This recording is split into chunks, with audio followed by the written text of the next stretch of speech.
আসসালামু আলাইকুম viewers, welcome back to my channel delicious cook. আজকে আমি আপনাদের সাথে খুবই মজার একটা ডেজার্ট আইটেম শেয়ার করব। আর আজকের এই ডেজার্টটা আমি ব্রেড দিয়ে তৈরি করব।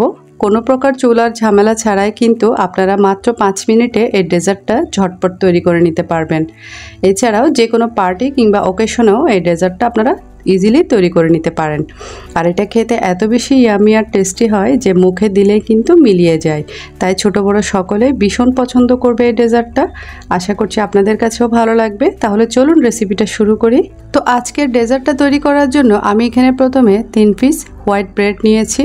চেষ্টা করবেন এখানে হোয়াইট ব্রেডটা ব্যবহার করতে, এতে করে ডেজার্টটা দেখতে সুন্দর লাগবে। তারপর একটা ছুরি দিয়ে ব্রেডের চারপাশটা এভাবে কেটে আমি আলাদা করে নিচ্ছি। তো এভাবে ব্রেডের চারপাশটা কেটে আলাদা করে নিয়েছি।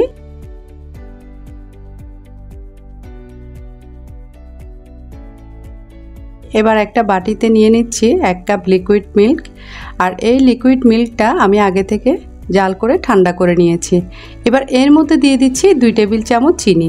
তবে চিনিটা আপনারা আপনাদের টেস্ট অনুযায়ী কম বেশি বাড়িয়ে নিতে পারেন। তারপর চিনিটা দুধের সাথে ভালোভাবে মিশিয়ে নিতে হবে।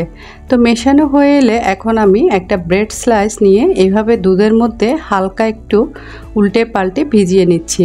তারপর হাত দিয়ে এভাবে একটু চেপে চেপে বাড়তি মিল্কটুকু ফেলে দেব।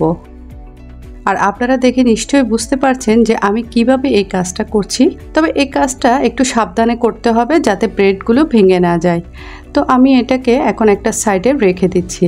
এখন একটা বাটিতে 3 টেবিল চামচের মতো মালাই নিয়ে নিচ্ছি। এর মধ্যে দিয়ে দিচ্ছি 1 টেবিল চামচ আইসিং সুগার। আর চিনিটা আমি ব্লেন্ডারে একটু গুঁড়ো করে নিয়েছি। তারপর 1 চা চামচ ভ্যানিলা এসেন্স, সাথে 1 চা চামচ ডেসিকেটেড কোকোনাট দিয়ে দিচ্ছি। এবার এই সবগুলোকে খুব ভালোভাবে মিক্স করে নিতে হবে। তো মিক্স করা হয়ে এলে এখন এই পর্যায়ে দিয়ে দিচ্ছি অল্প একটু অরেঞ্জ ফুড কালার। তবে এটা অপশনাল, এটা জাস্ট দেখার সৌন্দর্যের জন্যই মূলত আমি অ্যাড করলাম। তবে আপনাদের পছন্দ না হলে আপনারা এটা স্কিপ করতে পারেন। এবার আমরা যে ব্রেড স্লাইসগুলো রেখেছিলাম তার মধ্যে এখন মালাইটা দিয়ে একটা রোল তৈরি করে নিব। আপনারা একটু লক্ষ্য করলে বুঝতে পারবেন যে আমি কিভাবে ব্রেড রোলটা তৈরি করছি। এই কাজটা খুবই ইজি আর এটা ঝটপট তৈরি করা যায়। এবার একটা বাটিতে আমি কিছুটা ডেসিকেটেড কোকোনাট নিয়েছি এবং তার মধ্যে এখন এই রোলটাকে একটু উল্টে পাল্টে কোট করে নিব। তবে এই কাজটা একটু সাবধানে করতে হবে, কারণ এই সময় রোলটা একেবারে সফট থাকে, তাই ভেঙে যাওয়ার সম্ভাবনাও থাকবে। তাই এই কাজটা খুব স্মুথলি করতে হবে। তো আমি এভাবে সবগুলো রোল তৈরি করে নিব। ব্যাস তৈরি হয়ে গেল আমার আজকের খুবই মজাদার ইয়ামি ব্রেড রোল, অথবা ডেজার্টও বলতে পারেন। তো এটা দেখতে মাশাআল্লাহ অনেক সুন্দর হয়েছে, তার চেয়েও বেশি খেতে ইয়ামি হয়েছে। আপনারা বাসায় ট্রাই না করলে বুঝতে পারবেন না যে এই ডেজার্টটা খেতে কত বেশি টেস্টি আর ইয়ামি হয়।